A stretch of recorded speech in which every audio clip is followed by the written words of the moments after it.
प्रणाम श्रोताओं, आप सभी का मेरे चैनल भक्ति कथा सागर पर बहुत बहुत स्वागत है।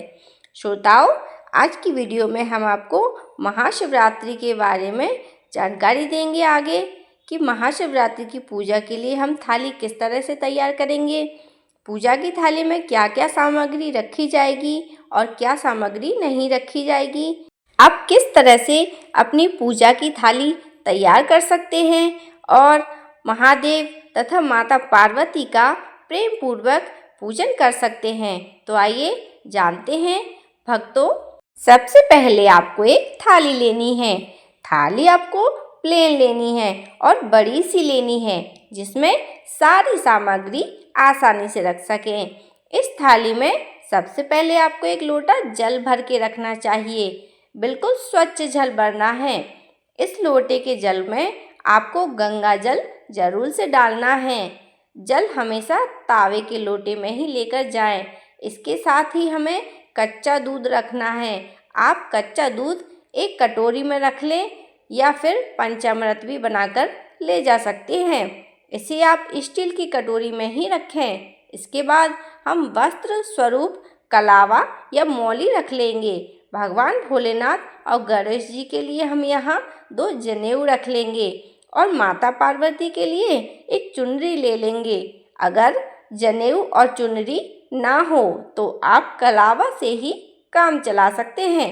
इसके साथ ही पूजा के लिए देसी घी हम दीपक में ले लेंगे।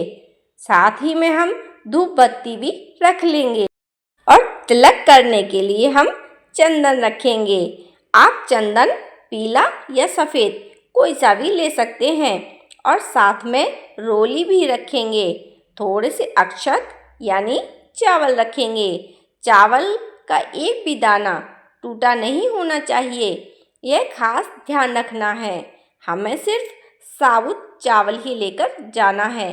भोलेनाथ की पूजा के लिए बेलपत्र का बहुत ज़्यादा महत्व होता है, तो भक्तों बेलपत्र इस दिन जरूर ही चढ़ाना चाहिए और शिवरात्रि से एक दिन पहले ही इन्हें तोड़कर रख लीजिए, क्योंकि इस बार शिवरात्रि रविवार को पड़ रही है और रविवार को बेलपत्र तुलसी नहीं तोड़ी जाती है, इसलिए आप इन्हें पहले से ही तोड़कर रख लीजिए। साथ ही फूल और फूल माला भी रख लें।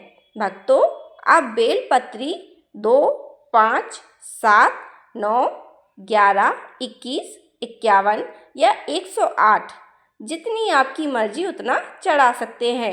इसके साथ ही आप धतूरे का फल अर्थात धतूरा और आँख अर्थात अकौवे का फूल अवश्य पूजा की थाली में रख लें।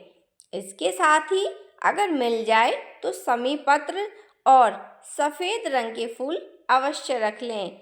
इसी के साथ माता पार्वती के लिए श्रृंगार का सामान रख लें। अगर श्रृंगार का सामान अधिक ना हो तो कम से कम 2 श्रृंगार के सामान अवश्य ही होने चाहिए। इसी के साथ भोग लगाने के लिए बेर रख लें। बेर का शिवरात्रि के दिन विशेष महत्व होता है।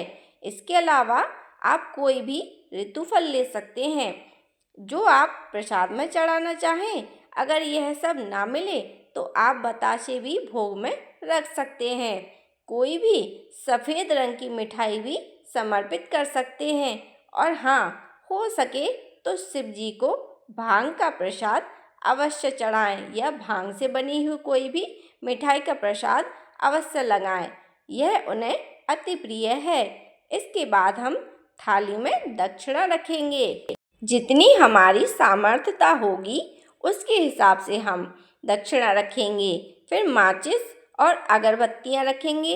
इसके बाद हम एक कटोरी में शहद रख लेंगे। एक कटोरी में दही रखेंगे।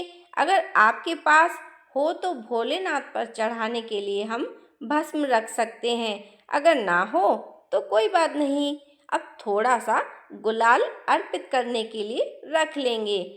इस तरह से हमारी पूजा की थाली कंप्लीट होती है। भक्तों, आप बड़ी ही आसानी से पूजा कर सकते हैं। वैसे तो आप सामग्री कितनी भी चढ़ा सकते हैं, लेकिन भक्तों जो ज़रूरी चीज़ है वह मैंने आपको बता दी है। मंदिर जाएंगे तो बहुत ज़्यादा सामग्री लेकर नहीं जा सकते हैं, तो जितनी हो सकती है हम उतनी ही सामग्री मंदिर लेकर जा सकते हैं और थाली को ढककर ही मंदिर ले जाना चाहिए। भक्तों, मंदिर जाकर भोलेनाथ और माता पार्वती जी की बड़ी ही श्रद्धा भक्ति के साथ बड़े ही प्रेम पूर्वक पूजन करेंगे। वैसे भी भगवान भोलेनाथ तो सभी के भोले हैं, थोड़े से प्रयास से ही वे अपने सभी भक्तों का कल्याण कर देते हैं, क्योंकि भोले बाबा अपने नाम की तरह ही भोले हैं। वह अपने भक्तों की मनोकामना शीघ्र ही पूर्ण कर देते हैं। तो भक्तों, इस तरह से आपको अपनी पूजा की थाली तैयार करनी है और भोले बाबा की पूजा करनी है। हम अगले वीडियो में बताएंगे कि घर पर पूजा कैसे करनी है और चारों पहर की पूजा किस तरह से करनी है। भक्तों, अगर आपको वीडियो पसंद आई हो तो मेरे चैनल को लाइक, शेयर और सब्सक्राइब जरूर से कर लें। वीडियो देखने के लिए आप सभी का बहुत बहुत धन्यवाद।